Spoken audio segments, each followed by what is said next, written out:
Hello friends, இன்றைக்கி நம்ம என்ன பார்க்க போகிறோம்னா கார்ப்பரேட் அக்கௌண்டிங்கோட டிஎஸ் ரெட்டி அண்ட் மூர்த்தி புக்கில் யூனிட் 1ல் சாப்டர் 1 ஆல்ட்ரேஷன் ஆஃப் ஷேர் கேபிட்டலில் illustration 1 பார்க்க போகிறோம். ஸோ அங்கே கொஷின்குள்ளே போகலாம்.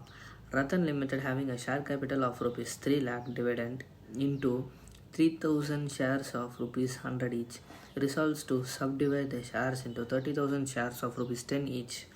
Pass the necessary journal entries. இதில் என்ன சொல்ல வராங்க அப்படின்னா, ரத்தன் லிமிடெட்ன்ற ஒருத்தர் 3 லட்ச ரூபா மதிப்புள்ள ஷேர் கேபிட்டல் வச்சுருக்கிறாரு. அதை எப்படி வச்சுருக்காருன்னா, 3000 ஷேராகவும் ஒரு ஷேரோட விலை 100 ரூபான்ற கணக்கில் மொத்தமாக 3 லட்சம் ரூபாய் மதிப்புள்ள ஷேர் கேபிட்டலை வச்சுருக்கிறாரு.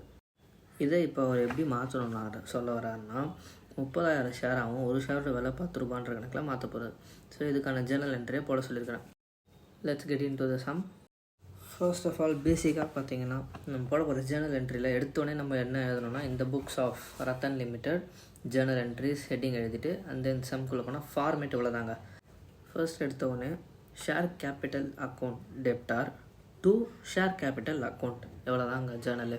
மேலே என்ன போடுறோமோ அதே தான் திருப்பி கீழே எழுத போகிறோம். சேம் ஜேர்னல் என்ட்ரி தான். இங்கே நம்ம போட போகிறது என்னென்னா, ஷேர் கேபிட்டல் அக்கௌண்ட் டெப்டார் என்ன ருப்பீஸில் இருந்துச்சு ஷேர்ஸு, இதுக்கு முன்னாடி 100 ருப்பீஸ்க்கு இருந்துச்சு. ஸோ அந்த 100 ருப்பீஸுன்றதை மென்ஷன் பண்ணிடணும். இது முடித்ததுக்கு அடுத்து நெக்ஸ்ட் என்ன சொல்லியிருக்கிறாங்க, இதே ஷேர் கேபிட்டலை என்ன பண்ண சொல்லுவாங்க, 10 ருப்பீஸ்க்கு மாற்ற சொல்லியிருக்காங்க. To share capital account rupees 10ன்றதை மாற்றணும். 100 ரூபாய்க்கு இருந்த ஷேரை 10 ரூபாய்க்கு மாற்றுறோம். ஸோ ருப்பீஸ் 10ன்னு போட்டு இப்போ நம்ம வாங்க கால்குலேஷனுக்கு போவோம். ஓகே, ஸோ நமக்கு என்ன தேவைன்னா, 3000 ஷேர்ஸை அவங்க 100 ருப்பீஸ்க்கு விற்றாலும் சரி, 30,000 ஷேர்ஸை 10 ருப்பீஸ்க்கு விற்றாலும் சரி. ஸோ இப்போ பார்ப்போம். ஃபஸ்ட் எடுத்தோடனே நம்மளுக்கு 100 ருப்பீஸ் இருந்துச்சா. ஸோ அப்போ 3000 ஷேர்ஸ் இன்ட்டு 100 ருப்பீஸ் போட்டால் நமக்கு வர அமௌண்ட் எவ்வளோ, 3 lakh.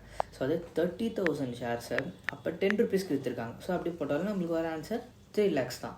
ஸோ நம்ம ஜேர்னலில் வர ஒரு அமௌண்ட்டு ஒன்று தான், சேம் அமௌண்ட். ஸோ அப்போ டெபிட்டில் 3 lakh அண்ட் தென் கிரெடிட்டில் 3 lakh ருப்பீஸ். ஸோ இந்த சம்மில் அவ்வளோதான். அண்ட் தென் நரேஷன் போடணும். நரேஷன் எப்பயுமே போடணும்.